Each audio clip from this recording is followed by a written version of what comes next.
গুনাহগার বেটাবাজি গুলোরে ধর, জাহান্নামের হ্যান্ডকাপ হাতে লাগাও, জাহান্নামের দিকে টেনে টেনে নিয়ে যাও।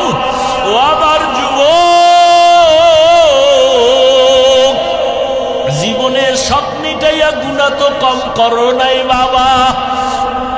কতবার দাড়ি কাটলা, কতবার নামাজ ছাড়লা, কতবার মা বাবার সাথে বেয়াদবি করলা।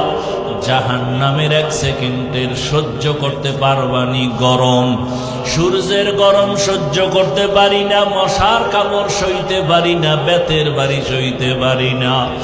ওরে গুনাহ নিয়ে কবরে গেলে দুই পার্শ্বের মাটির চাপ কেমন করে সহ্য করবা?